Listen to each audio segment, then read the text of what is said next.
Hello friends, welcome to Make It Taste with me. இன்னைக்கு நம்ம சப்பாத்தி பூரிக்கு ஏத்த சூப்பரான சைட் டிஷ் ரெசிபி தான் செய்ய போறோம். ஹோட்டல் சுவையில வீட்லயே எப்படி சுவையான கொண்டக்கடலை குருமா செய்யறதுன்னு பார்க்கலாம் வாங்க. கொண்டக்கடலை குருமா செய்யறதுக்கு கொண்டக்கடலை 6 ல இருந்து 7 மணி நேரம் ஊற வச்சுட்டு குக்கர்ல 4 ல இருந்து 5 விசில் வச்சு நல்லா சாஃப்ட்டா வேக வச்சு எடுத்துக்கலாம். நான் கருப்பு கொண்டக்கடலை எடுத்துருக்கேன். இதே ரெசிபியை நீங்க வெள்ளை கொண்டக்கடலையும் செய்யலாம். ஒரு கடாயில் 2 ல இருந்து 3 டேபிள் ஸ்பூன் எண்ணெய் சேர்த்துக்கலாம். அதில் ஒரு பிரிஞ்சி இலை, 2 ஏலக்காய், 2 லவங்கம், 1/2 இன்ச்சு பட்டை சேர்த்துக்கலாம். மசாலா பொரிஞ்சதும் அதில் கட் பண்ண ஒரு பெரிய சைஸ் பெரிய வெங்காயத்தை ஆட் பண்ணிக்கலாம். வெங்காயம் ஓரளவு வதங்கினதும் வெங்காயத்துக்கு தேவையான உப்பு சேர்த்துக்கலாம். வெங்காயம் நல்லா கோல்டன் ப்ரௌன் ஆகிற வரைக்கும் நம்ம வதக்கிக்கணும். இப்போ இதோட காரத்துக்கு தகுந்த மாதிரி பச்சை மிளகாய் சேர்த்துக்கலாம்.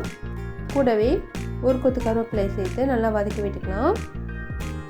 வெங்காயம் கொஞ்சம் வதங்கினதும் 1 டீஸ்பூன் இஞ்சி பூண்டு விழுதை சேர்த்துக்கலாம். இஞ்சி பூண்டோட பச்சை வாசனை போய் கலர் சேஞ்ச் ஆகிற வரைக்கும் வதக்கி விட்டுக்கலாம்.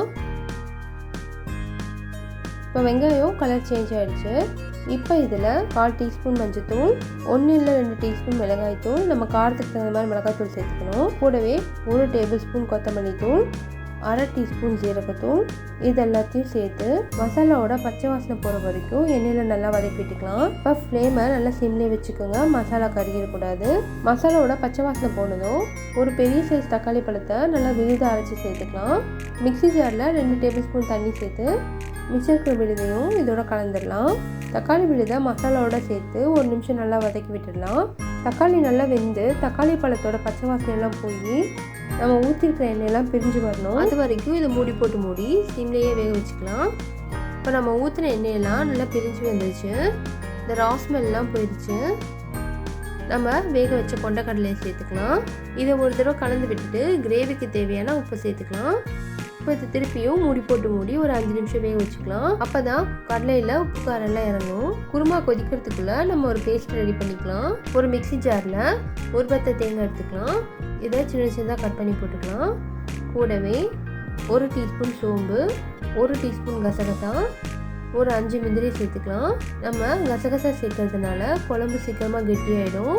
அதனால் தேங்காய் கம்மியாக சேர்த்தாலே போதும்.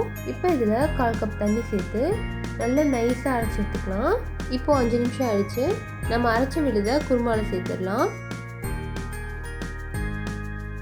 இதோட 1 டீஸ்பூன் கரம் மசாலா சேர்த்துக்கலாம். கரம் மசாலா சேர்த்து கலந்து விட்டுட்டு மூடி இன்னொரு 5 நிமிஷம் கொதிக்க வச்சுக்கலாம். இப்போ 5 நிமிஷம் ஆயிடுச்சு. குருமா நல்லா கமன்னு ரெடி ஆகிடுச்சு. நம்ம ஊற்றின எண்ணெயெல்லாம் மேலே பிரிஞ்சு வந்திருக்கு. இப்போ இதுக்கு மேலே பொடியாக இருக்கிற கொத்தமல்லி தழை தூவி ஸ்டவ் ஆஃப் பண்ணிடலாம். இதை நீங்களும் கண்டிப்பாக ட்ரை பண்ணி பாருங்கள் ஃப்ரெண்ட்ஸ். இந்த வீடியோ உங்களுக்கு பிடிச்சிருந்ததுன்னா கண்டிப்பாக லைக் பண்ணுங்கள், கமெண்ட் பண்ணுங்கள், மறக்காமல் ஃப்ரெண்ட்ஸ் அண்ட் ஃபேமிலிக்கும் ஷேர் பண்ணுங்கள். ப்ளீஸ் லைக் பண்ணுங்கள், ஷேர் பண்ணுங்கள், மறக்காமல் சப்ஸ்கிரைப் பண்ணி பெல் பட்டனை அடிச்சிடுங்க. தேங்க்ஸ் ஃபார் வாட்சிங்.